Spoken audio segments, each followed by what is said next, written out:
ಓಂ ನಮೋ ಭಗವತೆ ತುಭ್ಯಂ ಪುರುಷಾಯ ಮಹಾತ್ಮನೆ ಹರಯೇದ್ಭುತಸಿಂಹಾಯ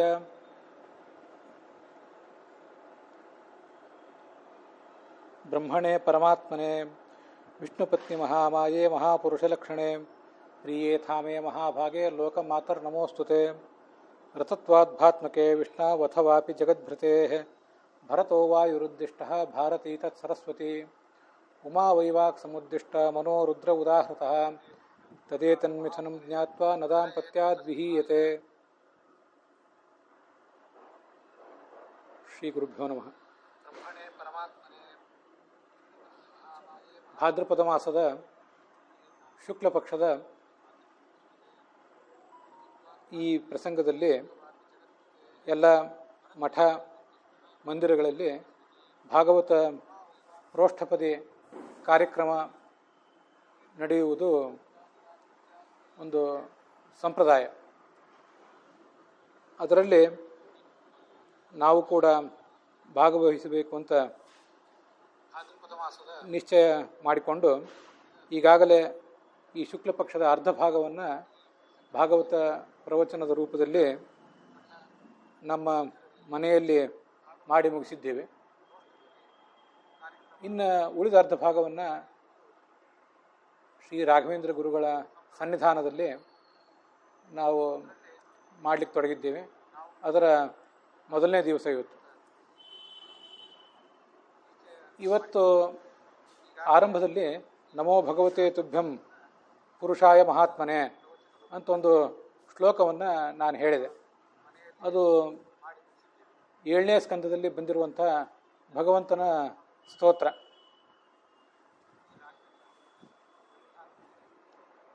ಈ ಸ್ತೋತ್ರ ಭಗವಂತನಾದ ನರಸಿಂಹನ ಕುರಿತಾದಂಥ ಸ್ತೋತ್ರ. ಈ ಹಿಂದೆ 6ನೇ ಸ್ಕಂಧ, 5ನೇ ಸ್ಕಂಧ, 4ನೇ ಸ್ಕಂಧ ಇತ್ಯಾದಿಗಳಲ್ಲಿ ಬಂದಿರುವಂಥ ಸ್ತೋತ್ರಗಳನ್ನು ನಾವು ಕೇಳಿದ್ದೇವೆ. ಈಗ 7ನೇ ಸ್ಕಂದದಲ್ಲಿ ಬಂದಿರುವಂಥ ನರಸಿಂಹನ ಸ್ತೋತ್ರದೊಂದಿಗೆ ಇವತ್ತಿನ ಈ ಭಾಗ ಪ್ರಾರಂಭಿಸಿದ್ದೇವೆ. 1ನೇ ಸ್ಕಂದದ 5ನೇ ಅಧ್ಯಾಯದ 19ನೇ ಶ್ಲೋಕವನ್ನು ನಾವು ಇವತ್ತು ನೋಡಬೇಕು. ನವೈ ಜನೋ ಜಾತು ಕಥಂಚನಾವೃಜೇತ್ ಮುಕುಂದ ಸೇವಿ ಅನ್ಯವದಂಗ ಸಂಸ್ಕೃತಿಂ ಸ್ಮರನ್ ಮುಕುಂದಾಂಗ್ರಿಪಗೂಹನಂ ಪುನಃ ವಿಹಾತು ಮಿಚ್ಛೇನ್ನ ರಸಗ್ರಹಿ ಜನಃ. ಇದು ಆ 19ನೇ ಶ್ಲೋಕ. ಭಗವಂತನ ಆರಾಧನೆಯನ್ನು ಯಾರು ಮಾಡ್ತಾರೆ ಅವರು ಶೀಘ್ರದಲ್ಲಿ ಮುಕ್ತಿಯನ್ನು ಕಾಣುತ್ತಾರೆ. ಕೇವಲ ಕರ್ಮಕ್ಕೆ ಅಂಟಿಕೊಂಡಂಥ ಸಾಧಕರಂತೆ ಅವರು ಸಂಸಾರದ ಬಂಧನದಲ್ಲಿ ಸಿಲುಕೋದಿಲ್ಲ. ಭಗವಂತನದ ಪಾದಕಮಲದ ಸೇವೆಯನ್ನು ಈ ಹಿಂದಿನ ಜನ್ಮದಲ್ಲಿ ಅವರು ಮಾಡಿದ್ದರಿಂದ ಆ ನೆನಪು ಯಾವತ್ತೂ ಅವರ ಸ್ಮರಣದಲ್ಲಿ ಇರುವುದರಿಂದ ಅವರು ಆ ಸುಖವನ್ನು ಯಾವತ್ತೂ ಕೂಡ ಕಳ್ಕೊಳ್ಳಿಕ್ಕೆ ಅಪೇಕ್ಷೆ ಪಡೋದಿಲ್ಲ. ಬೇರೆ ಯಾವ ಸಾಂಸಾರಿಕ ಸುಖವನ್ನು ಕೂಡ ಅವರು ಬಯಸೋದಿಲ್ಲ. ಇದು ಆ ಶ್ಲೋಕದ ಅರ್ಥ. ಈ ಎಲ್ಲ ಶ್ಲೋಕಗಳಿಗೂ ಕೂಡ ಸುಮಾರು 4-5 ವ್ಯಾಖ್ಯಾನಗಳಿಗೆ ಅನುಸಾರವಾಗಿ ಆ ವ್ಯಾಖ್ಯಾನಕಾರರು ಬೇರೆ ಬೇರೆ ಅರ್ಥಗಳನ್ನು ಏನು ಹೇಳ್ತಾರೆ ಅನ್ನೋದನ್ನು ನಾವು ನೋಡಿ ಈ ಭಾಗವನ್ನು ಮುಂದುವರಿಸ್ತಾ ಇದ್ದೀವಿ. ಅದರಂತೆ ಈ ಏನು 19ನೇ ಶ್ಲೋಕ ಇದೆ ಇದಕ್ಕೆ ಶ್ರೀಧರಿಯ ವ್ಯಾಖ್ಯಾನದಲ್ಲಿ ಏನು ಅರ್ಥ ಮಾಡಿದ್ದಾರೆ ಅಂತನ್ನೋದನ್ನು ನೋಡಬೇಕು. ಕಥಂಚನ ಭಗವಂತನ ಪಾದ ಸೇವೆಯನ್ನು ಒಂದು ಬಾರಿ ಪ್ರಾರಂಭ ಮಾಡಿದರೆ ಆಕಸ್ಮಿಕವಾಗಿ ಯಾವುದಾದ್ರೂ ಒಂದು ಪ್ರಾಣಿಯ ಜನ್ಮ, ಪಕ್ಷಿಯ ಜನ್ಮ ಬಂದರೂ ಕೂಡ ಅಲ್ಲಿಯೂ ಆತನ ಸ್ಮರಣೆ ಹೋಗಿರೋದಿಲ್ಲ, ಪೂರ್ವಜನ್ಮದ ಸಂಸ್ಕಾರ ಅವನಿಗೆ ಹೋಗಿರೋದಿಲ್ಲ. ಆದ್ದರಿಂದ ಪ್ರಾಣಿಯಾಗಿ ಪಕ್ಷಿಯಾಗಿ ಹುಟ್ಟಿದಾಗಲೂ ಕೂಡ ಅಲ್ಲಿಯೂ ಭಗವಂತ ನಾಮಸ್ಮರಣೆ ಮಾಡ್ತಾನೇ ಇರ್ತಾನೆ. ಕಥಂಚನ ಕುಯೋನಿಗತಃ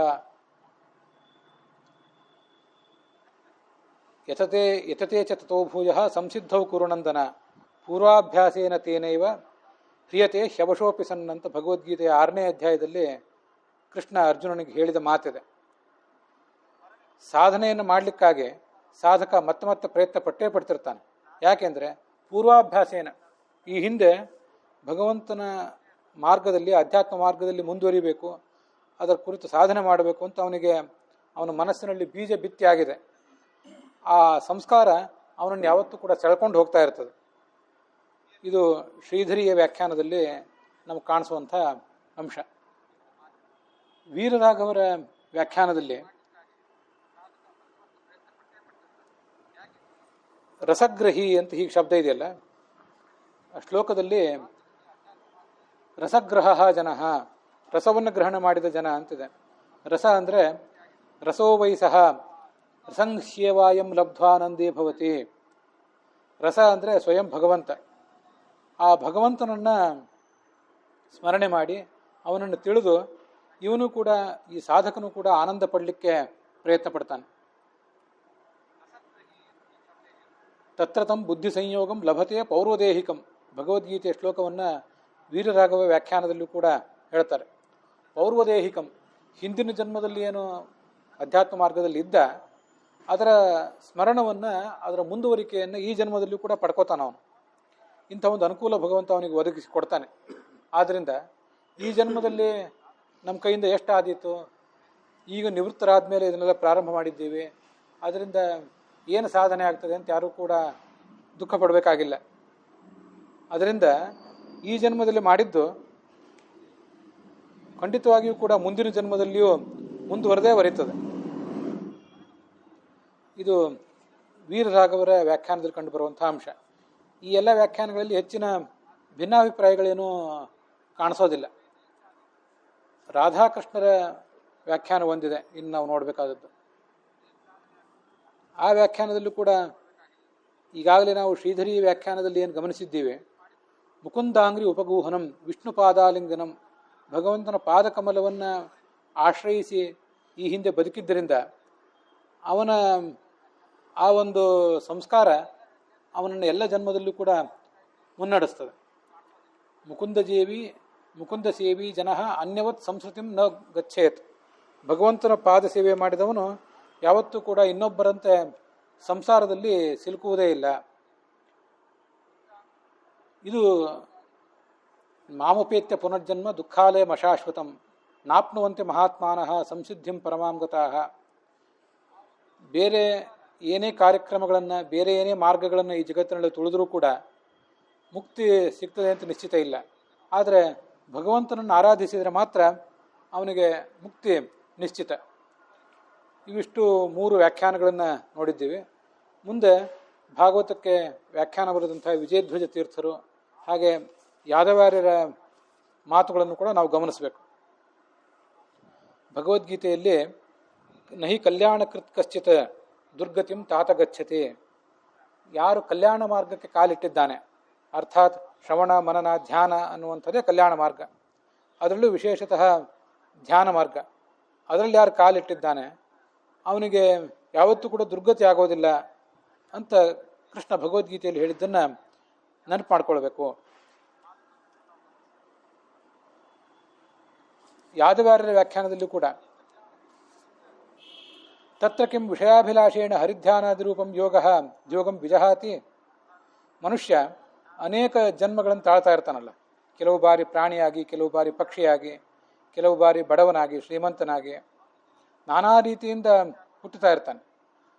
ಆ ಥರ ಎಲ್ಲ ಹುಟ್ಟಿದಾಗ ಒಮ್ಮೆ ಸಾಧನ ಮಾರ್ಗದಲ್ಲಿ ಕಾಲಿಟ್ಟವನು ಮುಂದೆ ಯಾವತ್ತಾದರೂ ವಿಷಯಗಳ ಸೆಳೆತಕ್ಕೆ ಸಿಕ್ಕರೆ, ಸತ್ವರಜಸ್ತಮೋ ಗುಣಗಳು ಅನ್ನುವಂಥ ವಿಷಯಗಳು ಸೆಳೆತಕ್ಕೆ ಸಿಕ್ಕರೆ ಈ ಯೋಗವನ್ನು ಕೈ ಬಿಟ್ಟು ಬಿಡ್ತಾನೋ ಹೇಗೆ? ಶ್ರವಣ ಮನನ ಧ್ಯಾನ ಅನ್ನುವಂಥ ಯೋಗವನ್ನು ಅವನು ಕೈ ಬಿಡ್ತಾನ? ಹಾಗಾದರೆ ಅವನಿಗೆ ಮುಂದೆ ಗತಿ ಏನು? ಬಹಳ ಕಷ್ಟಪಟ್ಟು ಈ ಜನ್ಮದಲ್ಲಿ ಯೋಗ ಮಾರ್ಗವನ್ನು ತುಳಿದ, ನಡುವೆ ಏನೋ ಕಾರಣದಿಂದ ಅದಕ್ಕೆ ಧಕ್ಕೆ ಬಂದರೆ ಮುಂದೆ ಎಲ್ಲವೂ ಹಾಳಾಗಿ ಹೋಗ್ತದೋ ಹೇಗೆ ಅಂತ ಒಂದು ಪ್ರಶ್ನೆ. ಆ ಪ್ರಶ್ನಕ್ಕೆ ಉತ್ತರವನ್ನು ಈ ಶ್ಲೋಕದಲ್ಲಿ ಹೇಳ್ತಾ ಇದ್ದಾರೆ. ಪೂರ್ವಾಭ್ಯಾಸ ಪಾಠವೇನ, ಹಿಂದಿನ ಅಭ್ಯಾಸ ಪ್ರಬಲವಾಗಿರೋದ್ರಿಂದ ಅವನು ಯಾವತ್ತೂ ಕೂಡ ಭಗವಂತನ ಪಾದಗಳ ಸ್ಮರಣವನ್ನು ಮರೆಯೋದೇ ಇಲ್ಲ. ಭಗವದ್ಗೀತೆಯ ಶ್ಲೋಕ ಉಳಿದ ವ್ಯಾಖ್ಯಾನಕಾರರು ಏನು ಹೇಳಿದ್ದಾರೆ ಅದನ್ನು ಯಾದವಾರ್ಯರು ಕೂಡ ತಮ್ಮ ವ್ಯಾಖ್ಯಾನದಲ್ಲಿ ಹೇಳಿದ್ದಾರೆ. ಈ ಇದೈವಂ ಅಪಕ್ವಾನಾಂ ಭದ್ರಂ ಭವತಿ ಯದಾ ಭಕ್ತ್ಯಾದಿ ಪರಿಪಾಕವತಾಂ ಜ್ಞಾನಿನಾಂ ಭದ್ರಂ ಭವಿಷ್ಯತಿ ಇತಿ ಕಿಂ ವಾಚ್ಯಂ. ಯಾದವಾರ್ಯರು ಹೀಗೊಂದು ಭರವಸೆ ಮಾತನ್ನು ನಮಗೆಲ್ಲ ಹೇಳ್ತಿದ್ದಾರೆ. ಸಾಧನೆ ಮಾಡುವವರು ಪಕ್ವರಾದವರು ಅಪಕ್ವರಾದವರು ಅಂತ ಎರಡು ಥರ ಇರ್ತಾರೆ. ಪಕ್ವವಾದ ಹಣ್ಣು, ಇನ್ನೂ ಪಕ್ವವಾಗದೇ ಇರುವಂಥ ಕಾಯಿ ಅಂತ ಎರಡು ಸಾಧಕರು ಇರ್ತಾರೆ. ಪಕ್ವವಾಗದೇ ಇರುವ ಇನ್ನೂ ಕಾಯಿಯಂತೆ ಇರುವ ಸಾಧಕರು ಇರ್ತಾರಲ್ಲ, ಅವರೂ ಕೂಡ ಭಗವಂತನ ಮಾರ್ಗದಲ್ಲಿ ಒಂದು ವೇಳೆ ಕಾಲಿಟ್ಟರು ಅಂತಂದರೆ ಎಂದೂ ಹಿಂದೆ ಸರಿಯೋದಿಲ್ಲ. ಅವರಿಗೆ ಸನ್ಮಾರ್ಗ ಸದ್ಗತಿ ಇದ್ದದ್ದೇ. ಹಾಗಿದ್ದಾಗ ಪಕ್ವವಾದ ಹಣ್ಣಿನಂತೆ ಯಾರು ಸಾಧಕರಿದ್ದಾರೆ, ಪಕ್ವವಾದ ವ್ಯಕ್ತಿತ್ವ ಉಳ್ಳವರಾಗಿದ್ದಾರೆ, ಅವರಿಗೆ ಏನೂ ತೊಂದರೆ ಆಗೋದಿಲ್ಲ, ನಿಶ್ಚಿತವಾಗಿ ಭಗವಂತನ ಪಾದವನ್ನು ಸೇರ್ತಾರೆ ಅಂತ ಮತ್ತೇನು ಹೇಳಬೇಕಾಗಿದೆ ಅಂತ ಹೀಗೆ ಅದನ್ನು ತಿಳ್ಕೊಳ್ಬೇಕು. ಈ ಬ್ರಹ್ಮಸೂತ್ರದಲ್ಲಿ 3ನೇ ಅಧ್ಯಾಯದ 4ನೇ ಪಾದದ 16ನೇ ಸೂತ್ರದಲ್ಲಿ ಉಪಮರ್ದಂಚ ಅನ್ನುವ ಸೂತ್ರದಲ್ಲಿ ಇದನ್ನು ಜಯತೀರ್ಥರು ಈ ಭಾಗವತದ ಶ್ಲೋಕವನ್ನು ತಗೊಂಡಿದ್ದಾರೆ. ಅದನ್ನು ಯಾದವಾರ್ಯರು ನೆನಪು ಮಾಡ್ಕೊಂಡಿದ್ದಾರೆ. ಜ್ಞಾನಿನಾಂ ಅನಿಷ್ಟ ಪ್ರಾರಬ್ಧಸ್ಯ ಉಪಮರ್ಧ ಭವತಿ. ಜ್ಞಾನಿಗಳಿಗೆ ಅನಿಷ್ಟವಾದ ಎಲ್ಲ ಪುಣ್ಯ ಇತ್ಯಾದಿಗಳು ಹೊರಟು ಹೋಗ್ತವೆ ಅಂತ ವ್ಯಾಖ್ಯಾನ ಮಾಡಿದ್ದಾರೆ. ಇಲ್ಲಿ ಅಪಕ್ವರಾದಂತಹ ಸಾಧಕರ ಬಗ್ಗೆ ಹೇಳ್ತಾ ಇದ್ದೀರಲ್ಲ ಶ್ಲೋಕದಲ್ಲಿ ಹೇಗೆ ಅಂತ ಪ್ರಶ್ನೆ ಬಂದರೆ, ಅಪಕ್ವರಾದ ಸಾಧಕರಿಗೆ, ಇನ್ನೂ ಕಾಯಿ ಅಂತಿರುವ ಸಾಧಕರಿಗೆ ಸದ್ಗತಿ ಇದೆ ಅಂತ ಆದಮೇಲೆ ಪಕ್ವವಾಗಿ ಹಣ್ಣಿನಂತಿರುವ ಸಾಧಕರಿಗೆ ಸದ್ಗತಿ ಆಗ್ತದೆ ಅಂತ ಏನು ಪ್ರತ್ಯೇಕವಾಗಿ ಹೇಳಬೇಕಾಗಿದೆ? ಆದ್ದರಿಂದ ಸಾಧನೆ ಮಾರ್ಗದಲ್ಲಿ ಕಾಲಿಟ್ಟವರು ಅವ್ರ ಕಾಯಿಯಂತೆ ಇರಲಿ, ಹಣ್ಣಿನಂತೆ ಇರಲಿ, ಹಸಿ ಮಡಕೆಯಂತೆ ಇರಲಿ, ಅಥವಾ ಒಣಗಿ ಸೂರ್ಯನ ಬೆಳಕಿಗೆ, ಸೂರ್ಯನ ಬಿಸಿಲಿಗೆ, ಬೆಂಕಿಗೆ ಕಾದು ಚೆನ್ನಾಗಿ ತಯಾರಾದ ಮಡಕೆಯಂತೆಯೇ ಇರಲಿ, ಅವರು ಸದ್ಗತಿಯನ್ನು ಪಡಿತಾರೆ ಅಂತನ್ನೋದನ್ನು ಆ ಶ್ಲೋಕದ ಮೂಲಕ ನಾವು ಗಮನಿಸಬೇಕು. ಈ ನಾವೇನು ಶ್ಲೋಕ ನೋಡ್ತಿದ್ದೀವಿ, ಇದಕ್ಕೆ ಭಾಗವತ ಸಾರೋದ್ಧಾರದಲ್ಲೂ ಕೂಡ ವ್ಯಾಖ್ಯಾನ ಮಾಡಿದ್ದಾರೆ ವಿಷ್ಣು ತೀರ್ಥರು. ಆದ್ದರಿಂದ ಆ ಶ್ಲೋಕವನ್ನು ಇಲ್ಲಿ ನಾವು ನೋಡಬೇಕು. ಇದು ಭಾಗವತ ಸಾರೋದ್ಧಾರದಲ್ಲಿ 216ನೇ ಶ್ಲೋಕ.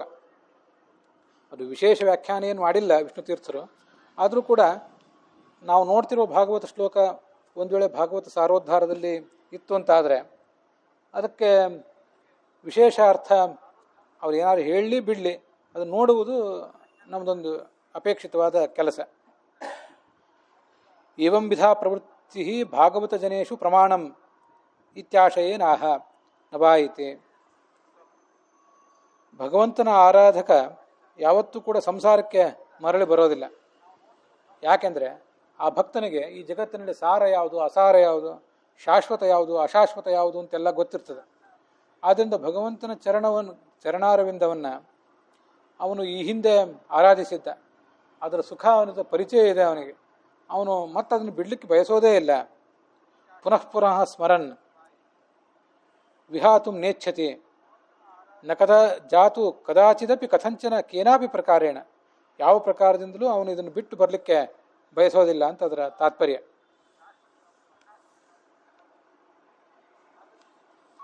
ಇದನ್ನು ಬಿಂಬೋಪಾಸಕ ಗುರುಪ್ರಾಪ್ತಿ ಪ್ರಕರಣ ಅಂತ ಪ್ರಕರಣದಲ್ಲಿ ವಿಷ್ಣು ತೀರ್ಥರು ಇಂಥ ಅನೇಕ ಶ್ಲೋಕಗಳನ್ನು ಪೋಣಿಸಿದ್ದಾರೆ. ಆ ಸಾಧಕನಾದವನು ಸಾಂಸಾರಿಕ ವಿಷಯಗಳನ್ನೆಲ್ಲ ಬದಿಗಿಟ್ಟು ಕೇವಲ ಭಗವಂತನ ಪಾದದಲ್ಲೇ ಆಸಕ್ತನಾಗಿರ್ತಾನೆ. ಅಂಥವನ ಮಹತ್ವವೊಂದನ್ನು ಈ ಶ್ಲೋಕ ಹೇಳ್ತದೆ. ಹೀಗೆ ಸಾಧಕನ ಗುರಿ ಏನು?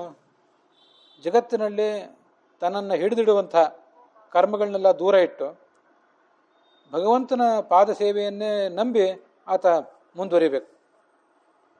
ಹಾಗೆ ಮಾಡಿದ್ದಾದರೆ ಅದು ಅವನಿಗೆ ತಾರಕ ಆಗ್ತದೆ, ಸಂಸಾರದಲ್ಲಿ ತಾರಕ ಆಗ್ತದೆ.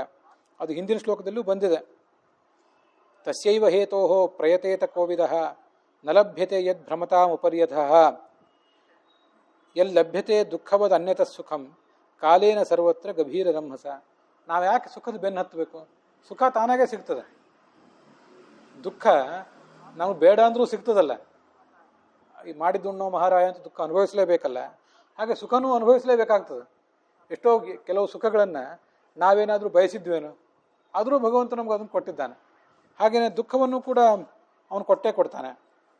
ಅದನ್ನು ಒಂದು ಅಪ್ರಾರ್ಥಿತಾನಿ ದುಃಖಾನಿ ಯಥೈವಾಯಾಂತಿ ದೇಹಿನಾಂ ಸುಖಾನ್ಯಪಿ ತಥಾಮನ್ಯೆ. ದುಃಖ ಕೇಳದೆ ಹೇಗೆ ಬರ್ತದೋ ಸುಖವೂ ಹಾಗೆ ಬಂದೇ ಬರ್ತದೆ. ನಮ್ಮ ಜೀವಮಾನವನ್ನೇ ನಾವು ಒಂದು ವೇಳೆ ಅವಲೋಕಿಸಿ ನೋಡಿಕೊಂಡ್ರೆ, ಸಿಂಹಾವಲೋಕನ ಮಾಡಿದರೆ, ಭಗವಂತ ನಮ್ಮ ಯೋಗ್ಯತೆಗೆ ತಕ್ಕಂತೆ ಕೊಡುವುದಲ್ಲದೇನೆ ಹೆಚ್ಚಿಂದನೇ ಕೊಟ್ಟಿದ್ದಾನೆ. ತಕ್ಕ ಮಟ್ಟಿಗೆ ಸುಖಿಯಾಗಿಯೇ ಇಟ್ಟಿದ್ದಾನಲ್ಲ ನಮ್ಮನ್ನು. ತೀರಾ ಏನು ಭಿಕಾರಿಯಾಗಿ ತೀರಾ ನೀಚವಾದ ಬಾಳನ್ನ ಅಂತ ಬದುಕನ್ನೇನು ನಾವು ಬದುಕ್ತಾ ಇಲ್ಲ. ಹೀಗೆ ಸುಖ ಒಂದಿಷ್ಟು ಕೊಟ್ಟಿದ್ದಾನಲ್ಲ ಭಗವಂತ. ನೀವು ಬೇಡ ಅಂದರೂ ಸುಖ ಕೊಟ್ಟೇ ಕೊಡ್ತಾನೆ, ಬೇಡ ಅಂದರೂ ದುಃಖ ಕೊಡ್ತಾನೆ, ಹೇಗೋ ಹಾಗೆ. ಆದ್ದರಿಂದ ಸುಖ ಕೊಡುವಂಥ ಭಗವಂತನನ್ನು ಕೇಳುವುದಕ್ಕೆ ಅರ್ಥ ಇಲ್ಲ. ಮಾಡಬೇಕಾದದ್ದೇನು? ನಾವು ಬೇಡದೇ ಇದ್ರೂ ಸುಖ ಕೊಡ್ತಾನೆ, ಬೇಡದೇ ಇದ್ರೂ ದುಃಖ ಕೊಡ್ತಾನೆ. ಆದರೆ ಬೇಡದೇ ಹೋದ್ರೂ ಜ್ಞಾನ ಕೊಡೋದಿಲ್ಲ. ಜ್ಞಾನ ಕೊಡುವಂಥ ಭಗವಂತನನ್ನು ಪ್ರಾರ್ಥಿಸಬೇಕಾಗ್ತದೆ, ಗುರುಗಳನ್ನು ಪ್ರಾರ್ಥಿಸಬೇಕಾಗ್ತದೆ. ಅದಕ್ಕಾಗಿ ಶಾಸ್ತ್ರಗಳ ಶ್ರವಣ ಮನನ ಧ್ಯಾನ ಇತ್ಯಾದಿಗಳನ್ನು ಅವನು ಮಾಡಬೇಕಾಗ್ತದೆ.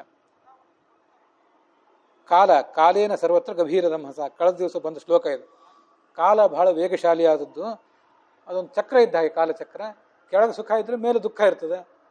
ಆ ದುಃಖ ಕೆಲವು ಕೆಳಗೆ ಬರ್ತದೆ, ಸುಖ ಮೇಲೆ ಹೋಗ್ತದೆ. ಇದೀಗ ನಡೀತಾನೆ ಇರ್ತದೆ. ಆದ್ದರಿಂದ ಸುಖದ ಬೆನ್ನು ಹತ್ತಬಾರದು ಸಾಧಕ. ಯಾವತ್ತೂ ಅಧ್ಯಾತ್ಮ ಮಾರ್ಗದ ಬೆನ್ನು ಹತ್ತಬೇಕು ಅಂತ ಅದರ ತಾತ್ಪರ್ಯ.